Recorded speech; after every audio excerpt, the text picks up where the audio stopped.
Welcome to the Putback with Ian Begley, presented by Fanatics Sportsbook. On today's show, we've got Jon Macri, the Dean of Knicks Film School, and we're getting into everything. Mitchell Robinson, health, his play, potential extension. We're getting into Josh Hart, his health, his play, home court for the Knicks, and the rest of it. So we get into a lot here, and I hope you guys enjoy it. NBA season is back, and while teams continue to find their footing, my partners at Fanatics Sportsbook are already running championship plays. Bet with Fanatics and earn up to 10% fan cash on your bets, win or lose. So even if your bet misses, you're still scoring fan cash, which you can use on NBA gear, tickets, and exclusive Fanatics events. And with fair play, if your player goes down injured in the first half, your bet stays live. Make the switch and get more ways to win with Fanatics Sportsbook. Winning hits different here. Must be 21 plus. Gambling problem? Call 1-800-GAMBLER. Connecticut, call 888-789-7777. Massachusetts, call 800-327-5050. New York, call 877-8-HOPE-NY. Maryland, visit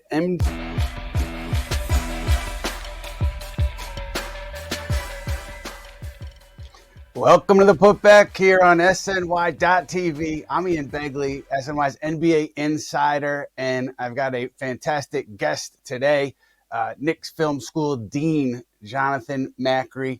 Also, frequent appearances on Sports Night on SNY, so you can check him out there as well. We're going to have a lot of fun. We're going to get through a half hour or so of Knicks talk, NBA talk, and as always, we start with the baseline. We want to get into last night because Knicks Timberwolves was for an early season game. But there was some good energy early on, and when the Knicks play the way they played, to me they made a little bit of a statement. And it's probably too early to make a loud statement in this NBA season, but they did make a little bit of a statement to me. John, what was your read coming off of that game? I said it last night. I think I wrote it again this morning. I think it's fair to say that that was a statement game. I mean, I know the Timberwolves right now are dealing with their own kind of bench issues. Like when Rudy Gobert sits, the defensive numbers on the year for them are pretty ugly, but that's a real basketball team. You know, they've been to 2 straight Western Conference Finals. They had Anthony Edwards. Whether or not Anthony Edwards was 100% last night coming off the injury, you know, he probably wasn't, but the way the Wolves have been shooting it this year, and even especially the way that they came out and shot it last night, you know, I don't know about you. There were a few points in that game where I felt it was teetering in the other direction, where it looked like maybe if the Knicks couldn't, you know, start to string together some stops, the game was going to get away from them. So for them to come out, play as well as they did in the third quarter, still not get the lead up to where it probably should have been, and then just keep their foot on the gas in the fourth. I took a lot of encouraging signs from it. I know it's a long season. It's only game 8, but I think, you know, with especially some of the issues that popped up on that 3-game road trip that didn't go so well, it's hard not to at least be encouraged by what we saw last night. Yeah, John, you mentioned the third quarter, and, you know, you look for early trends, even though we're only a few games into the season.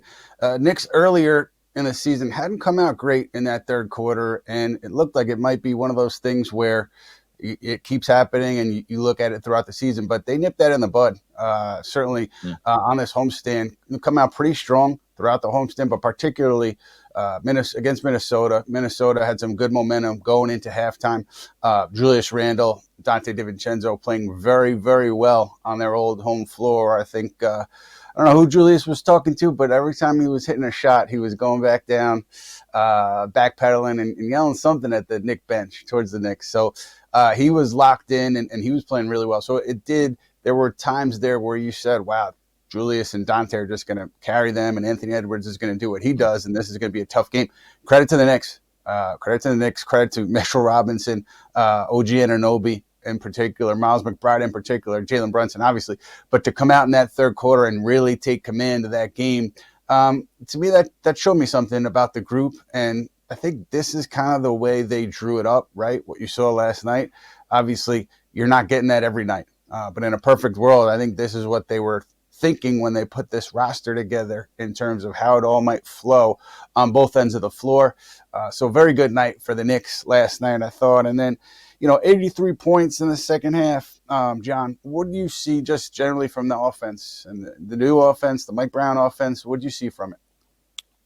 Well, I mean, Mike's been saying it since he started the job. For him, it's all about getting in the paint and then spraying out for three. And I think I checked last night. The Knicks are now fifth in average 3-point attempts per game, but with the exception of maybe a couple OG Anunoby threes here and there. Talk about a guy who has the ultimate green light. All of the threes that they're taking, from my vantage point at least, are quality threes. And they're open threes. Oftentimes, they are threes that are generated from penetration, from ball movement. We're seeing a lot, maybe, of concepts that we didn't maybe see as much in some of the years past. Look, it's a make or miss league. It's a make or miss league more now than ever before with the amount of threes that teams take. But there's no reason why this team should not be a good shooting team, and now they're getting up there towards the top 10 in percentage after they struggled for a couple games again on the road trip. So I'm just seeing an offense that is getting comfortable with itself, and guys who, maybe we'll get into it. Is everybody 100% super happy with their role right now? Maybe not, but certain key figures, it definitely seems like, are embracing the roles that they have been given. You look at Bridges, you look at Anunoby, and credit to a guy like Jordan Clarkson, who is used to playing 25 plus minutes a game, and for him to come in some of these games playing the teens and be ready he was really helpful last night. That's a testament to whatever Mike Brown is selling over there. You mentioned the 3-point shooting. Knicks up to third in the league, I believe, in attempts per game. And the idea that they hit 44% on this homestand from beyond the arc, it says a lot about them executing what Mike Brown wants. And it's not going to be perfect, but early signs that this team could be really good. And you look at the injury updates, John, healthy pretty much, right? Karl-Anthony Towns, the quad is not showing up on the injury report so far, or lately, I should say. I know he was ill before the game last night, but no quad. Josh Hart, no back. Mitchell Robinson, no ankle, no foot. So far, so good right now with the status of the health of this group. As you know, that's going to be the most important thing for them going into the playoffs, is to be healthy. But Mitchell Robinson, for him to do what he did last night, it's such a short amount of time, and he just reminded you, if you needed a reminder, how much he can impact the game, how much he can wreck a game. And with Mitch, is he going to be healthy? Is he not going to be healthy? That's always a question. Is the grass greener somewhere else? Do we get somebody else in here? That's always a question. But when he's healthy, I mean, John, you've been watching him for a while. Does anything surprise you at this point with him? Does anything surprise me? I mean, it's Mitch, so he might say something that's surprising every now and then, because you never know. But no, it really doesn't. I guess maybe the most surprising thing about Mitch, big picture wise, is when he first came into the league, he was defined by inconsistency. And I would say for years, it was just like, all right, it might be a good half, it might be a good game, it might even be a good week or so. But it was such, ups and downs. And now you could argue that when Mitchell Robinson is healthy and feeling right, what he gives you on both ends of the floor is as consistent as any Knick in terms of what they're, reliably, you're getting the best offensive rebounder in the sport. You're getting a guy who is, I don't know, top 3, top 5 in terms of covering the pick and roll. And then, needless to say, what he's able to do just on the defensive end, and how much easier he makes everybody else's lives. Because I think one of the things I liked last night, and one of the things I've liked a little bit about the Knicks this season, is splash plays, steals, getting out in transition and turning defense into easy offense. I think that's going to be one of the ways that they're going to be able to prop themselves up on the defensive end. All that stuff is so much easier when you have a guy like Mitchell Robinson in there to have your back as the last line of defense. And I think, again, we saw some of that last night. Yeah, and it's the numbers are crazy, but also just the attention that he draws, and he's opening up opportunities for his teammates to go and crash and get offensive rebounds, or he's dissuading somebody who's approaching the rim from going all the way to the rim. And it's just his presence there it makes a huge difference. And I think that, you look big picture with him, contract year, right? Free agency this summer, potential to be extended. We're going to take some questions from the audience later on in a mailbag session. We're going to bring in my friend and yours, Matt Spenley, the Big Spend. But I'm gonna jump it a little bit and just reference a couple questions we got earlier today from Johnny Chiba and from Triple M, our guy. What are the plans for Mitch this season? Want to keep him fresh until the playoffs, but for a player on the verge of free agency, how long until he wants to be unleashed in order to accurately be compensated for his offseason? Very good question. And then with Mitch's splendorific performance, Johnny Chiba writes, come extension talks. Now, what I know for sure is that there were no extensive talks previous to the regular season. None. Maybe there was a check-in, maybe there was a few check-ins, but the talks did not go anywhere to an advanced stage. And so now you're in the season. Can you get to a number that makes sense in season? Sure, you can. But I think the most logical path here, or the most, if you want to put odds on it, the likely path here is now Mitchell Robinson not having the extension going into the season, hitting free agency, and then seeing what the market's like. And there's going to be teams with cap space. And if he's healthy, he's going to be very attractive on that open market. So look, maybe the Knicks surprise me and they do get a deal done in season. Historically, you haven't seen that a ton. You saw it with Miles McBride, but with Mitchell Robinson, if he has this impact on the floor when he's healthy, even though the Knicks are limiting him, teams know what he can do when he's continuing to show it. He's going to draw a lot of interest in free agency. But again, just to restate it, because I do think it's important, nothing extensive, nothing substantive in terms of conversations about an extension between Mitchell Robinson and the Knicks entering the regular season, John. Two things I wonder here. Number one, the NBA changed the rules a couple of years ago, right? Well, now you could negotiate with your existing free agents, I think the day the finals end, right? Mm-hmm. So maybe they're thinking like, hey, if we make it through the season healthy and Mitch is a big part of what we do in the playoffs, that window, might help them. Whereas in years past, they might not have had that same opportunity. And then the other thing just that I kind of keep in the back of my mind, and I don't know if this is part of the Knicks calculation here, but if you do extend Mitch in season, and you would imagine that you're going to be extending him for a significant number if he's going to be willing to accept it at this point, then that means, from Jump Street, when the new league year starts, you might be over the second apron or very close to the second apron, and it might impede your ability to do some different things. Whereas if you do not extend him in the season, then at least it gives you that additional little bit of leeway for if, say, again, just spitballing here, you need to do some maneuvering where to stay under the apron, and then maybe you could take care of other business later. So I just think for as much as this front office likes to settle its family business, so to speak, early, they also seem to value a certain modicum of flexibility and optionality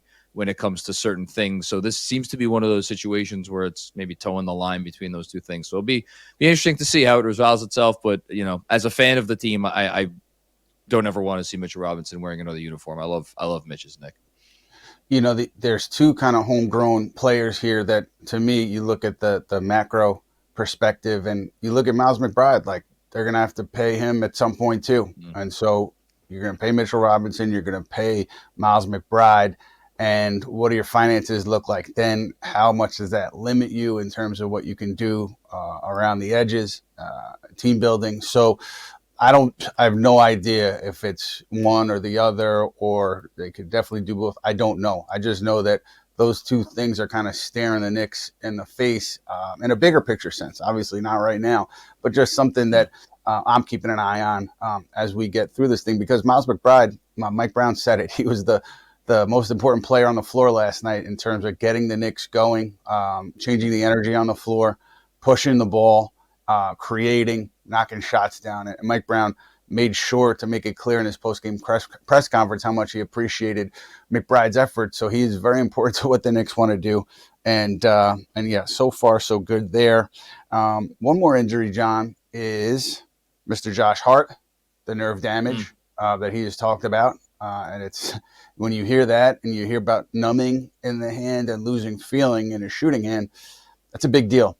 But he knocks down, I think was he 4 or 5 last night from beyond the arc? From 3. Yep. Yeah. Yeah. And so whatever's going on with his hand, he can still knock shots down. And if he's comfortable playing with whatever he's going through, to me, you have to have confidence if you're a Knicks fan because of what Josh Hart has done for you and done with this group to date. I think you just give him the benefit of the doubt because he's been such an important part of this team's success that, maybe you're scratching your head. You're saying, why don't you have surgery? Why not surgery? But I think you give Hart and you give the Knicks medical staff the benefit of the doubt here, that he knows his body. He knows what makes sense for him. Where are you on that, John, though? Surgery, no surgery, and Josh Hart? I mean, he's a professional athlete. He's been in the league for a long time. I will trust him and his opinion on his body more than I will trust, my own or any outside, to say nothing of the fact that the Knicks medical staff literally just won an award for having, they were the best staff in the league last year. So if they feel that the plan, moving forward is to just let Josh Hart kind of play through it, and I'm, it's funny you use the word confidence before in the context of fans having confidence in Hart. To me, Josh Hart, as much as maybe I'm sure his physical issues are impacting him, this is a player that I think it always comes back to his level of confidence at any given time. And does he feel confident in his jump shot and in his ability to do all the things that, when he's going right, he is able to do on the floor. And I think what you've seen the last 3 games is an incredibly confident player who is feeling more comfortable. I really thought his comments to you guys about having a consistent role in Mike Brown's offense as opposed to maybe being a starter sometimes and then going to the bench sometimes. I thought that was really interesting and revealing. And maybe now he's settling into, like, I know what I'm going to be every night. It's going to be, 20, 25 minutes off the bench. Whatever it is, the guy that is playing for them right now doesn't seem like he needs any surgeries for anything because he's playing really good basketball. And just one other thing, John, you hit on one thing I wanted to say, which was the idea that there's consistency there with the patterns, and Josh knows where he stands in that rotation. I talked to him a little bit this week, just off the side, about surgery, and he said it's far off the table. And there are a couple of reasons that he brought up that I thought maybe were interesting that maybe people don't think about, because if you go in and you have that surgery, yes, a timetable reportedly 3 months, but you're talking about your shooting hand, you're talking about nerves in your hand, and it's a risk, right? It's a big risk, and you're talking about a big rehab in season. And I understood, just in Josh's explanation, I understood why he is not thinking about surgery, because you open it up, who knows what happens. And, you have a plan going into surgery. Sometimes, plans go awry. And so it's also a shooting hand, and there's just too much on the line in terms of what could go wrong with that kind of a surgery in season. So I get it, because I was one of the people who thought, like, why not just get under the knife, get it over with, and come back? But after asking him about it, like, the things that he was saying made a lot of sense to me. It's different when it's your body, and it's different when you're thinking about coming back from something that's as significant as that. So I can understand that from his perspective. We hit on Miles McBride a little earlier, the defensive player of the game. He got it. He got the Tim's, and he got the treatment after the game where they're taking a picture, and Josh Hart and Jalen Brunson in the background, man, they're getting me every time on that defensive player of the game picture. But I think you got to credit the Knicks for putting that together, because it seems like something that maybe it's trivial to us, but it can build team camaraderie. Guys have fun with it, whether it matters to the outside or not. It looks like they're having a good time with it.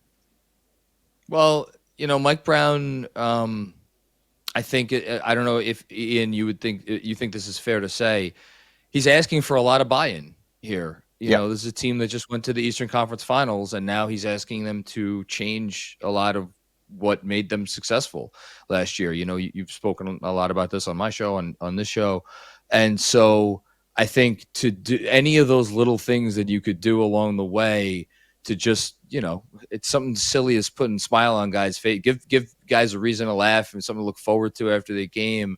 Again, I'm a naive sports fan when it comes to this stuff sometimes, but in my mind, I'm like, this stuff has to help, right? It has to go a little bit further towards building the camaraderie and the culture and all that good stuff. So, and it's just cool to see from a fan's perspective. I love that they put out the picture after every game and seeing where Josh or Jalen are going to be. And then you have McCall is always in the spot right next to the winner. Yeah. Which makes me wonder, is he never going to win it because he likes being in that secondary spot? I don't know. Yeah, it is fun. It's fun. And then you have Jordan Clarkson, who actually, he did win it. It must have been earlier this week. I'm forgetting specifically the night that he won it. Mike Brown did give it to him for being aggressive there defensively. And also, talking to Miles McBride last night, he specifically referenced, I'm sorry, this was Karl Town specifically referencing Clarkson on defense and the impact he was making. So, guys are noticing Clarkson's effort. I think the general thought, maybe from the NBA fan who's not watching him every day, was, he's not going to be great defensively, but give him credit for putting an effort, and also give him credit for navigating minutes that were fluctuating, role that was fluctuating, and coming in and taking advantage of his opportunity. They've been very impressive to me on this homestand recently. And how do you think he fits in to this hierarchy with the rotation ultimately, John? Well, just on the defensive thing, it's not in the same way, but it reminds me a little bit of Jalen Brunson, and that Jalen Brunson isn't a great defender, but with the way he takes charges and he draws offensive fouls, he finds a way to make an impact on the defensive side of the floor. And I think you're seeing a similar thing from Jordan Clarkson. Again, not the strongest defender, but getting in passing lanes and just finding a way to make a positive imprint. And I think that is going to ultimately, to get to your question, lead to Mike Brown being comfortable giving him more minutes. As far as the hierarchy goes, I'm fascinated by it because it's, you got Landry Shamet often has been the first guard off the bench in these games. And yet you look at the minute totals after the game and you have Clarkson has played more minutes than him and Deuce has played more minutes than him. So I think Mike Brown just likes certain combinations, maybe, and is looking at it from that perspective as opposed to, this guy has to play this many minutes, so I got to get him in here. He doesn't seem as bound by those things. I think Clarkson is a guy that, for one, you certainly want him on the floor when Jalen Brunson is off the court to get a little bit more, shot creation in there. And I was talking about it with Benji Ritholtz last night. I really like the combination of him and Deuce McBride together on the floor. I think those two guys make sense together. And then you put them out there. The nice thing is you can put them out there with a Karl-Anthony Towns. It makes sense in a lot of ways. You can put them on the floor with Mitch, and it makes sense. So I think that pairing is versatile. And then obviously you could play either of those guys with Jalen if you want. So I think they're going to be able to use Jordan Clarkson in a lot of ways. But yeah, I mean, he's a guy who plays more minutes usually. I don't know. Is he going to average 20 minutes a game this year? Maybe that's a little high, but it's probably going to be less than he's used to. Producer extraordinaire Sam Candell letting me know that it was the second game of the year where Clarkson got that Defensive Player of the Game award. Okay. So yeah, just a fun little side note that these guys are doing. But obviously with DiVincenzo, with Randle in town last night, to give you a natural reason to kind of look back at the trade with Karl-Anthony Towns and kind of where everybody sits. And I will say this, that first half, the way the ball was moving, the way they were connected on offense, the Timberwolves looked like they could be a very good team. They were just getting Anthony Edwards back, and they were, I think, at the end of a road trip. And so, you factor those things in, but just the way that they looked for a few minute stretches in that game, you could see how they can be very good. West is going to be so tough. Who knows where they end up? But with the Knicks here, Karl-Anthony Towns, I think he's getting his footing under him in Mike Brown's system. He's had some very good moments, particularly on this homestand. I don't know if it's an increased comfort level. I don't know if he's getting the ball more than he was earlier. Maybe it's a combination of things, but he's played very well. So to me, it's hard to judge the trade right now. I know, and that's kind of a cop out, right? But I would say let's talk again in 2 years and see where we are, and particularly late spring to see where we are to really start to judge this thing. How do you see it, Jon? I mean, I don't think saying 2 years is unfair. I mean, even if you wanted to go further than that, because and we don't have to have this conversation yet, but Karl-Anthony Towns is eligible for a pretty significant extension that he actually could have signed this past summer. And I don't know, you'd know better than me whether there were any real talks there. And that's with the NBA economy the way it is now. That's one of those kind of dicey extensions where you have a player who has the resume that Karl-Anthony Towns does, but teams aren't as free handing out just max contracts. You look at the situation with Trae Young in Atlanta, So I say all this to say that it may be a while before we get a full grade on the trade. That said, all the Knicks have to do is win one little measly NBA title, and then we could stop having all of those conversations because then the trade is a win, right?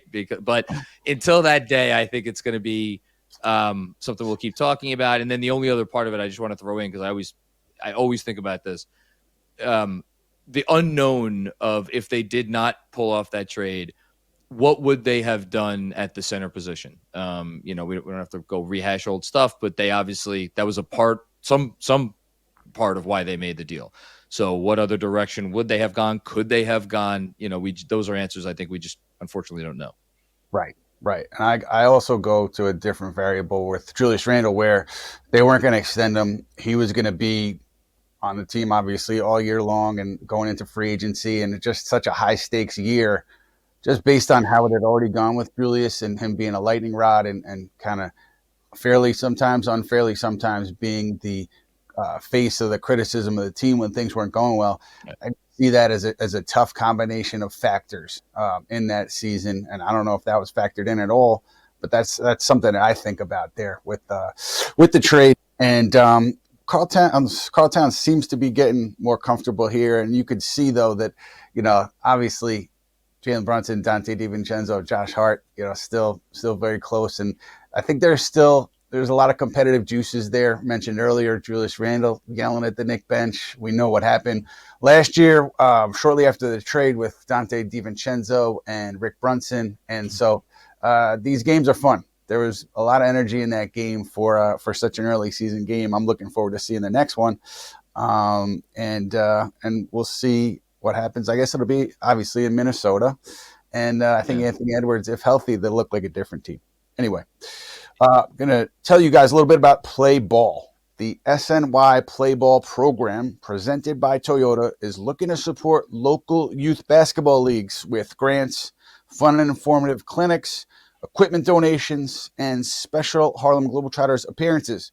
If you know a league in need, apply today at sny.tv/playball. So the youth leagues out there, be sure to check that out. Take advantage of that. It seems like a great program.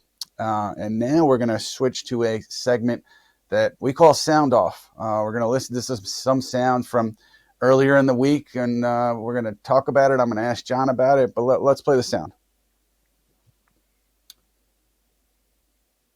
The great thing about Mike, he's an amazing person first and foremost, but he always has open doors. If you don't understand something, don't understand what's going on, so you can go and talk to him. So, obviously this is a process. Everyone wants it built now, but it won't be. And we're learning. We'll all, including him. Yeah, so to me, you have Josh Hart there coming off a strong game, and Mike Brown was talking about after that game too, the idea that he felt like he had a better handle on rotations, more consistent rotations and substitution patterns, and Josh Hart agreed with that. But he also was saying that in that Chicago game, in Chicago, he just wasn't himself. He wasn't in the right space. He didn't bring the right energy to the game, kind of alluding to the idea that his role, he wasn't sure what his role was, and things were kind of in flux with the minutes and the role. So that the idea that now it's got some structure to it, there's some consistency there, I think is significant. But more significant to me is the idea that Mike Brown, the open door policy. And look, I'm sure that all coaches have that quote unquote open door policy, but do they live it? And if Mike Brown actually lives it and guys can go in, knock on his door, talk to him, to me, that's big, because if you have that avenue, then you can also hold players accountable for their mistakes in a way that has an impact, but in a way that does not fracture a relationship. And I know for sure that during games, halftime, after games, Mike Brown has not been hesitant to call out players, rotation players at the top of the rotation when he thinks they've made mistakes or they're not playing to the level that they can. He's been vocal about it. He has not been shy about it. And, sometimes when things go wrong in the NBA, that doesn't land well. But it seems to be landing very well right now. And that's where, the open door policy, the relationships, the idea that you can communicate freely without offending each other. If you have that, to me, that is such an important part of a team in any sport, but particularly the NBA, where there's egos, there's money. The stakes are so high this year in New York. So I think those are interpersonal relationships with Mike Brown and his players. They matter. And I was thinking of something else. You're talking about, maybe confrontations during a game. I was thinking about the press conference he had after the first Bulls game, where he called out, it was in regards to the coverage of Ayo Dosunmu, who got to the basket. I think he said he got to the basket like 8 times, and 6 of those times we were shading him the wrong way. That's not something you were used to hearing from the last head coach. There was never an instance where Thibs would get up and say, well, we did this specific thing wrong. He always talked in generalities and really said nothing. So for Mike to go and give those specifics, again, I think to your point, you need that level of trust across the board where you're not upsetting anybody by again, calling out specific instances where anybody can go look and say, okay, well, who was at fault for those 6 things? So I admire Brown, frankly, that he has the level of confidence in himself and in the interpersonal relationships that he is developing in a short amount of time, because he hasn't been here for that long, that he feels comfortable going about things this way. And hopefully, it pays dividends. And this could be a long-lasting thing. And he is building a level of trust that is not going to, evaporate or anything like that. Yeah, it's definitely something that I will keep an eye on. And there's going to be times where guys are unhappy. I'm sure if you ask somebody truthfully up and down the roster, you'd find 2 or 3 guys who are unhappy about something. That's just the nature of pro sports. And I think just how you navigate it is so important as a head coach. I've seen some coaches ignore it. Some coaches just not address it head on and let it kind of sit. And then it kind of grows into something where it's more than it needed to be. And so let's see how it plays out here. But to me, that was significant when Josh Hart was talking about that open door policy. Now we are going to go to a segment called Storylines. Storylines presented by Fanatics Sportsbook. We're going to look at the Knicks on a 3-game winning streak here, 5-0 at home for the first time since 2012. A very strong start at home. And if you look at that Knick win total for this season, it's currently at 51.5. It opened the year at 53.5. And so interesting to see it fluctuate there a little bit. Knicks obviously off to a strong start at home, not so good on the road, but be sure to check out the Fanatics Sportsbook app for all your NBA future bets all season long. Fanatics Sportsbook, winning hits different here. Now, the Garden, the Garden gives and it takes, right? So the idea that the Knicks are playing well so far at the Garden, to me, matters. Obviously matters from a record perspective, but the idea that the expectations are where they are, very high. And, the crowd wants to see successful basketball. And so to have this early success, to me, it gives you some rope with this home crowd to maybe if you struggle for a half or 3/4 in a game and you have a bad loss, you have some credibility here where the crowd is not going to get too antsy because they've seen success in front of their own eyes. And then sometimes, when the crowd gets on you, things can just snowball in a bad way. I've seen it so many times. So the idea that they're winning games early here, I think they're earning some credibility with the home crowd to where they struggle, they scuffle for a little bit at home. Crowd is going to be not going to be jumping on them right away. And I think that's important. Yeah, I mean, I also just thinking about last season's playoffs, right? I forget how many total home games they had, but they lost 5 of them. They lost 2 in the first round, 1 in the second, and then the first 2 obviously against Indiana, memorably. And I would guess, obviously I don't know, but James Dolan seems to like his paying customers to have a good time when they come into his venue, whether that's Madison Square Garden or the Sphere out in Las Vegas.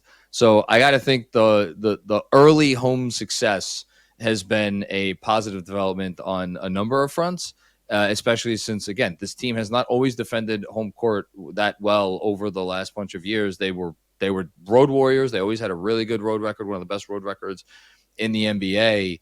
But I don't know. It has felt like it feels like a while since the Garden has been that intimidating advantage for the home team that it was. I mean, I go back a ways, but like back in the 90s where teams didn't want to come in there. And I would be very, just frankly, cool for it to get back to that point and have it be a place where teams are afraid to come in and play.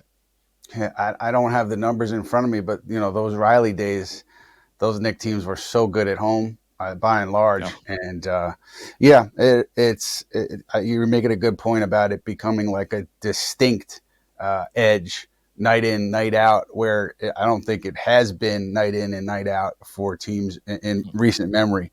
And that's not a criticism of the fans. They're reacting to what they see on the floor. So, let's see what happens Sunday against Brooklyn, 6 p.m. tip.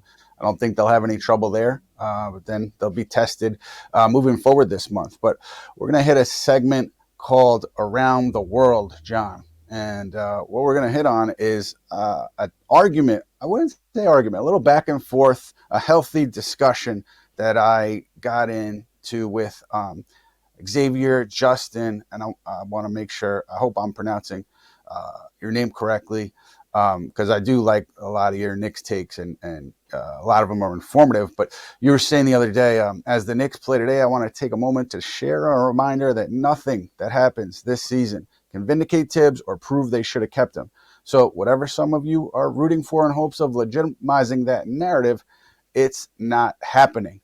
I disagreed with this, and I think I took it not as much as Thibs feeling vindicated, but more so as protecting the Knicks from criticism. Like there's nothing that could happen this year where you wouldn't second guess their decision. Justin was saying, I think he was saying basically that Thibs had got this team to their ceiling. So it was an obvious move to move on because they were not going to get any further. I think that's an assumption. Maybe it's true. Maybe it's fully accurate, but it's unknowable, right? Because we're not in that scenario where Tom Thibodeau is coaching this team. So I don't think you can make that assumption. And I also disagree with the idea that you're separating the two. Separating Mike Brown's firing, Tom Thibodeau's firing from Mike Brown's hiring. They're very interconnected. You fire a coach, especially in the scenario the Knicks were in, where they had so much success. You're firing that coach. You have to know what your options are. You have to know what the market is. You have to have coaches in mind. And so that's why I don't think you could separate those two. So I looked at it more so as absolutely the Knicks would face criticism for their decision around the head coach with Thibodeau and Mike Brown if they were to, lose in the first round, and if they were healthy and they lost in the first round. Like there are many scenarios to me where you can look at this thing and totally second guess it.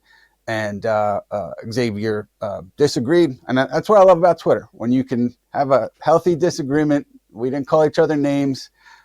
We just stated our points and that was it. I think we need some more of that in Twitter and elsewhere. But what was your read, John, if you had one, on how you look at this coaching decision?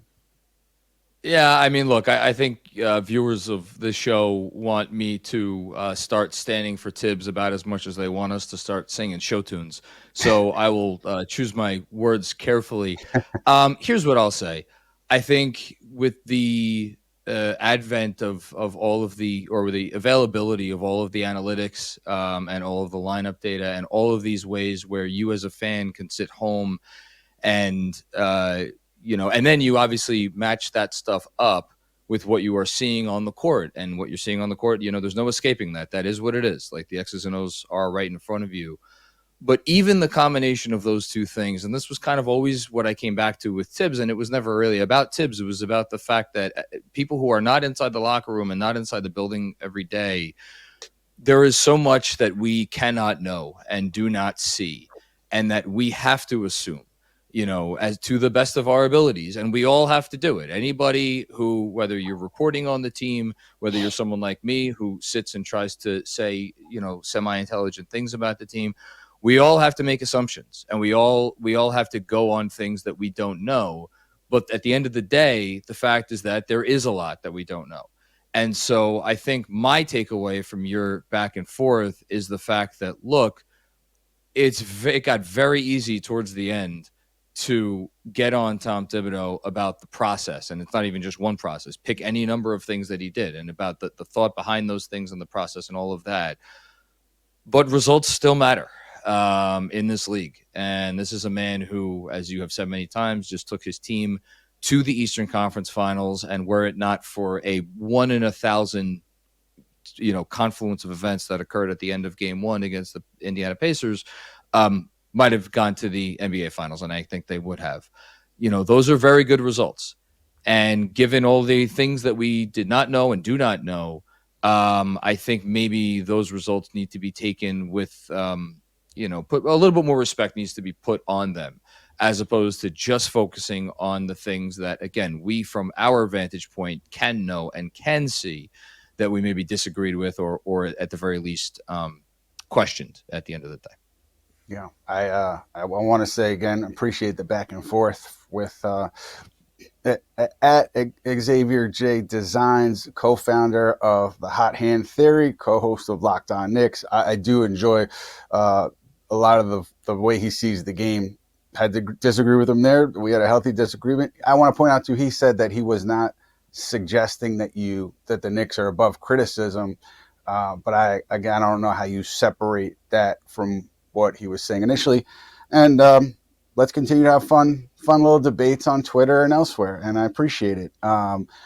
We are going to do some more with our audience here. We're going to the Talkback, and we're going to our friend Matt Spenley, social media guru, the Big Spend, and he's going to bring some questions our way, John, and we're going to get into it.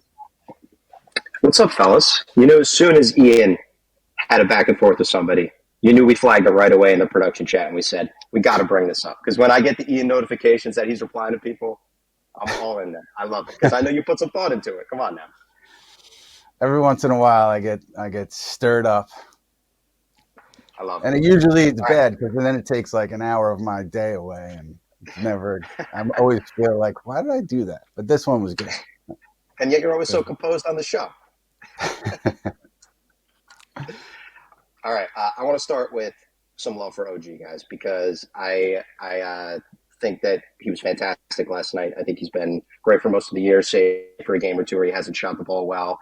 Career high in three-point attempts, obviously small sample size, caveat, but I think he's been fantastic, and I think he's OG every single game. I'm encouraged that he continues to play and be healthy. Obviously, that was more of a concern when they first acquired him, and his health continues to hold up. I know you guys mentioned the Knicks, medicinal staff and awards and everything like that. So, John, let's just give OG some love right off the top. I would love to do nothing more than give OG Anunoby some love. He's playing at an all-star level.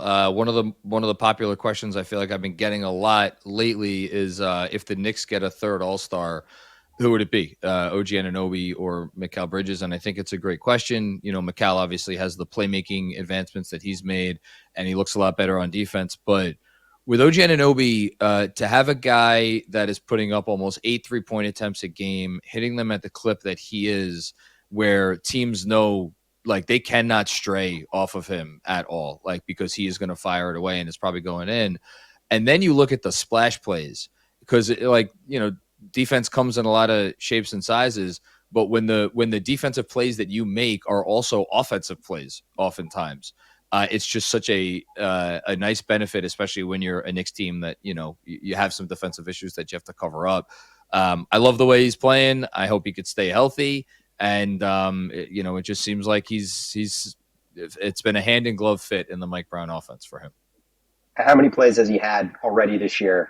Feels like he's at half court, gets the steal, goes in for the dunk. I feel like he's had like 10 of them this year.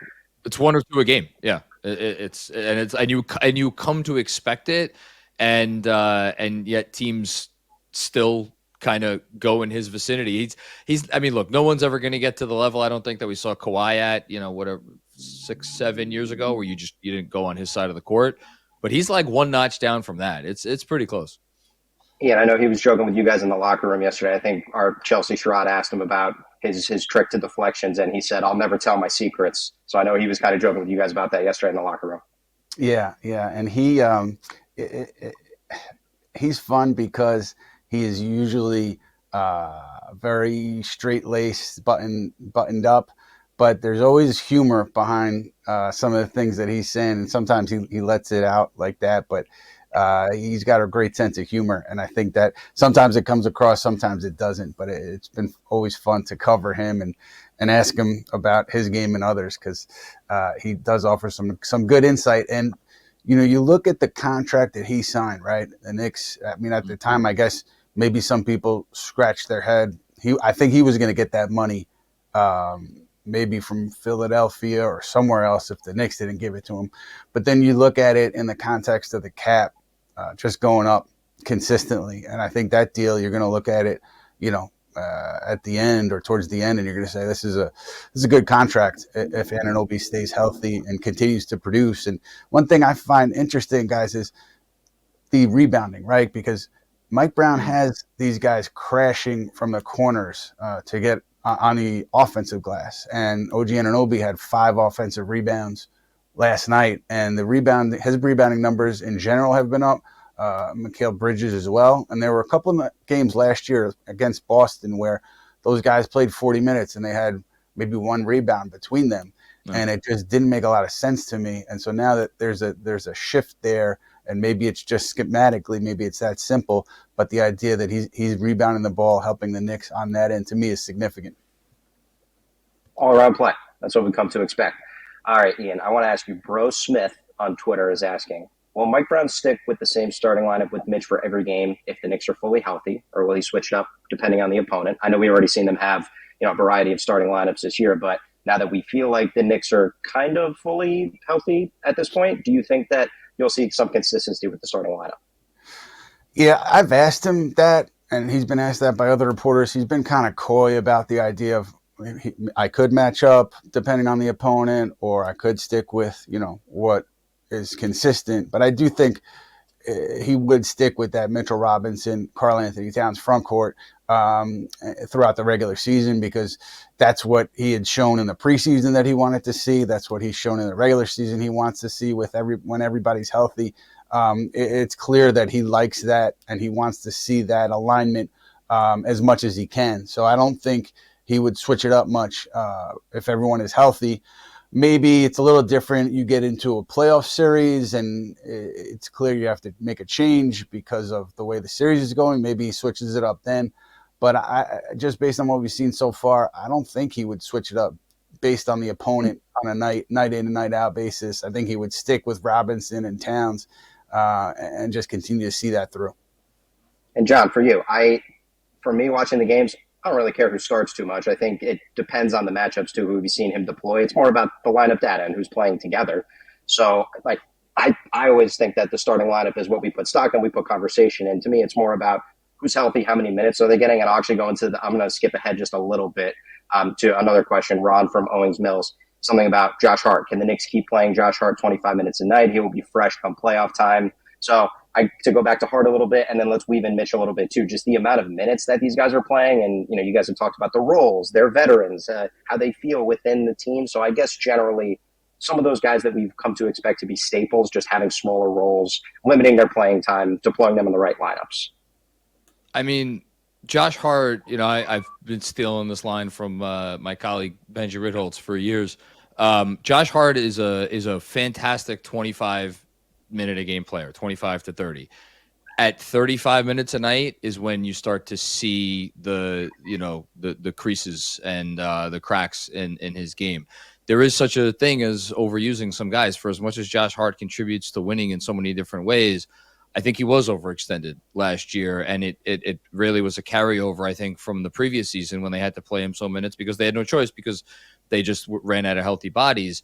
But when deployed correctly, you're talking about lineup data, that starting lineup that frustrated so many people last year, and Thibodeau never went away from. You look at them now, again, it's super small sample size. It's very early in the season. They've only played 8 games. But the Josh Hart lineup with the starters, they've played more minutes than any other Knick lineup, and they have a gangbusters net rating. They're outscoring teams by 23.2 points per 100 possessions.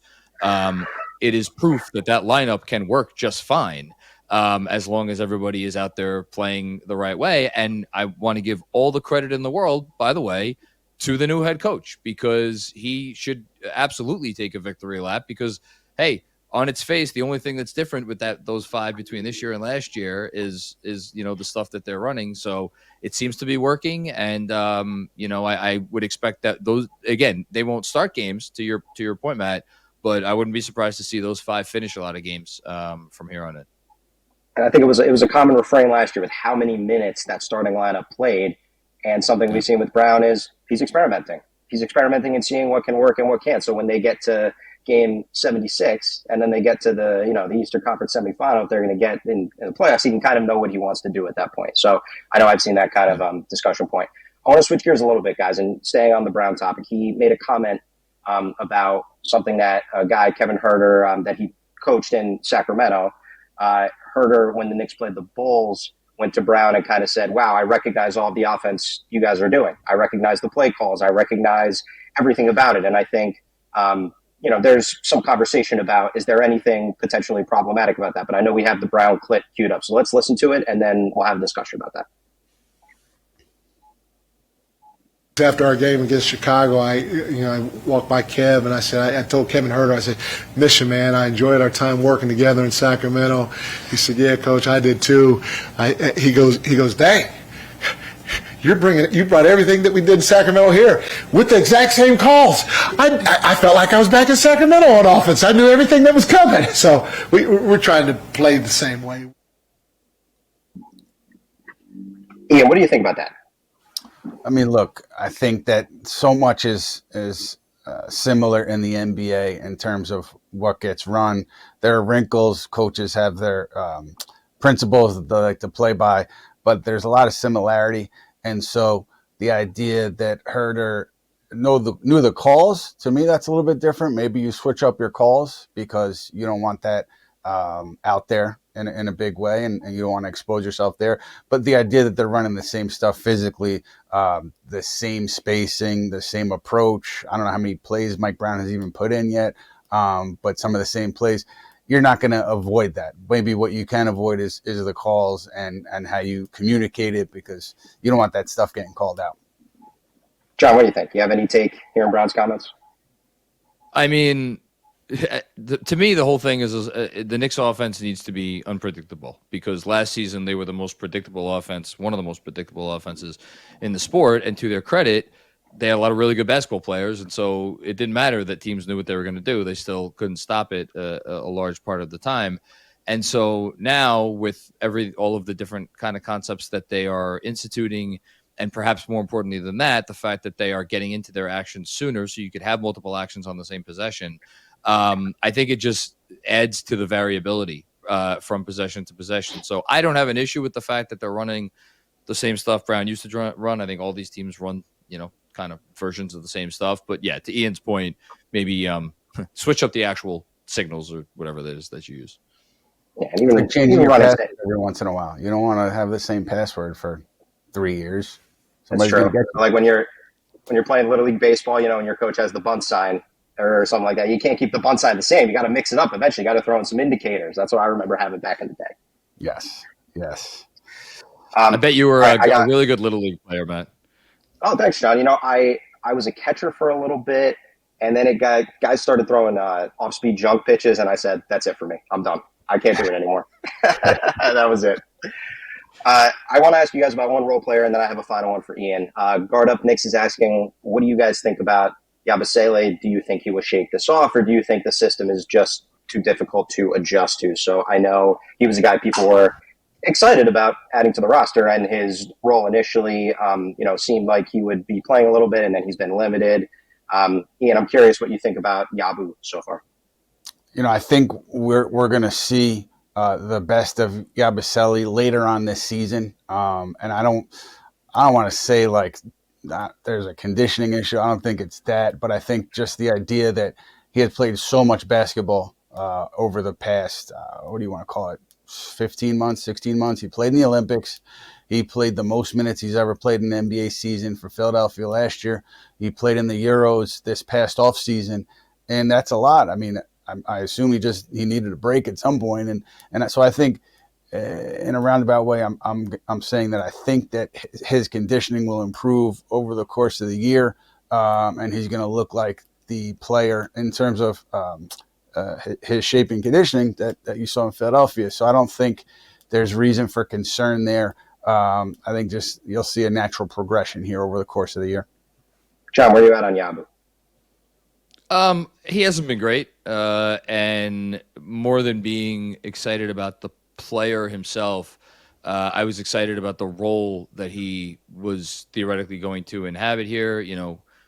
Ian reported over the summer that the front office, that maybe there were some people there that liked the idea of him as a backup. Maybe you could play him with Mitch, maybe you could play him with Towns, the versatility that he should bring if he's going right. And I just, to Ian's point, I don't think we've seen that player yet. And I think we're more likely to see that player later in the year. That said, I think he's out there. He's trying hard. He's doing everything he can, and it might just take a little bit of time. But I'm still high on him long term. It's been 8 games. I know we like to react every game, but that part's important. Clearly, my cat doesn't care that I'm live on a show right now. Okay, 1 second. I got one final question. All right, Ian, one final one for you. Has it been asked, and you guys tell me, because I'm not sure about this, does anyone know how the defensive player Tim's hard hat came to be? Have you guys that are on the beat done any investigate? I don't know if it's been asked and if they've said we're not going to tell. I don't know. And if you could do some investigating for us, I think we'd all be curious. But have they said anything about it? I don't know. I don't remember. Yeah, I don't know specifically how it came about, but I know that Stefan Bondi from the Post said that Derek Lipinski, Knicks VP of Communications, I think I have that title right. It was his idea to implement the Timberlands, and to me, that makes the whole thing connection to New York, obviously, and just it makes it fun. I asked probably one of the dumber questions. There is such thing as a dumb question. I asked one of the dumber questions of my career when I was asking Mikal Bridges. So with the Tims, do you get to keep those and they have pairs for every player? And he's like, no, man, it's just for the picture. And I was like, oh, that makes sense. So yeah, I think VP of Communications for the Knicks, Derek Lipinski, had a hand in it. I'm not sure beyond that, but how it came to fruition, but we'll try to find out. It's a great question. I heard that when you sent the clip of Bridges in, and I laughed while I was listening to it. Did you guys see the guy running the New York Marathon in the Tims also? And Kat quote tweeted in, it was joking. Didn't see OG running. I was at the marathon this weekend watching my sister run. I could not imagine running a marathon in Tims, but shouts to that guy. That's crazy. That's what I got, guys. Tom Thibodeau any day. Oh, any day. That's what he's running right to MSG. He's on his way. Yeah. Well, I guess last year. You get it. All right, guys. That's what I got. All right. Thank you, Matt. Quick look ahead. Knicks have a few days off here. Sunday, they get the Nets, who got their first win last night, but have been struggling, I think, with lineups and figuring out how to implement the rookies. So that should be an easy game for the Knicks Sunday. But we really appreciate you guys joining us for our show today. We're going to have another mailbag next week. Grateful to have John, Dean of Knicks Film School, with us talking Knicks. We're wrapping it up here. But again, we'll be back with the Putback with Ian Begley, presented by Fanatics Sportsbook, next week with the first edition of Begley's Mailbag. So be sure to keep an eye out on social media to submit those questions, and we look forward to seeing you then.